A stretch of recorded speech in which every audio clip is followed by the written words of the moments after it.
we're talking now about the ratings in LEAD-AT. So we have 5 ratings, right, Sue? Got 5, yep. And what are the 5 ratings? From 1 to 5. It's 1 to 5, 5 being exceptional. Exceptional, right, and that's significantly exceeding the goals and the competencies in a given year, right? Exactly. So that's really the highest evaluation rating. And then a 4. 4 is a highly effective. And that is exceeding, consistently exceeding the goals and the competencies. And the key there is consistently. It's like you're looking for sort of that better than half the time. Right. You're doing above and beyond what's set in the goals, and then goals. also the behaviors and the competencies. And showing a little bit more sort of that leadership realm of the competencies. Great. You're starting to roll into more leadership kind of qualities in your work. Great. In the highly effective. So we have exceptional and highly effective, and then the 3 level is effective, which is a good rating. Oh, yes. And so effective is meeting those. Effective is you're a great employee. You're better than good. You're a great employee. You're not. It's not like you're average. We definitely want to be well, the clear word is about effective, the fact, right? Yeah, that you are doing your job in the way that you are expected to be doing your job. A lot of people get a little bit worried about 3, thinking it's right in the middle, that means it's an average rating, but that's not at all what that means. Great.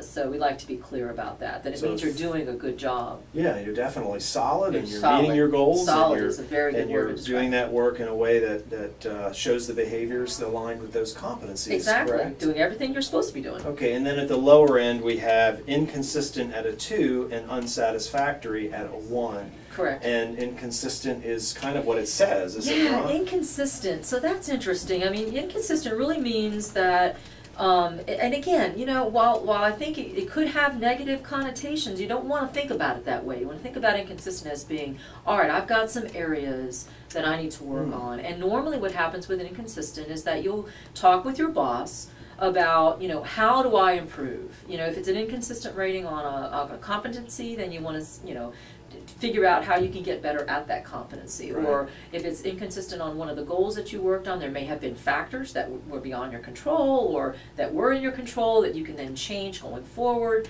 and do a little bit better at that particular goal the next time or competency. Inconsistent can also mean that you're new at the job. Very good point. And you actually haven't come in to the level of skills yet that are necessary for the job. And it means you're on the uphill climb, not the downhill climb. You're just not yet effective. Exactly. And that's what you're working toward. Inconsistent, and that's sort of what that means. Then at the lowest level, which is an unusual, very rare, though it does happen, you probably are going to know before an evaluation if the performance and the behaviors are in a way that's unsatisfactory. Correct. And I guess at the end of the day, all of these ratings should come as no great surprise to the employee. Right. And if they have any questions about their meanings or how they're applied to the goals and to the competencies, they should speak with their supervisor. Absolutely. I mean, the whole point of the evaluation is that you're talking with your supervisor throughout the year. It shouldn't be something that you sit down at the end of the year and find out a big surprise about how you've been doing. Excellent. Which brings me to a good point. There's a self-evaluation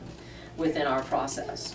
And that is the place where an employee gets their voice. They get to say, specific to every goal, they get the ability to go in and tell what they've accomplished, tell what those results are, talk about what went on in the time frame. And if you go in consistently throughout the year, once every month or something like that, an update, then you have a nice tracking history of what went on throughout the year. So when you go in to do your self-evaluation, you should be able to speak at a level of facts and things that went on that help tell your story about how things went for the year. Yes. For each goal, for each competency, you can even document development accomplishments as well as overall feedback. Right. Excellent. Exactly. So we have the self-eval, we have the 5 ratings.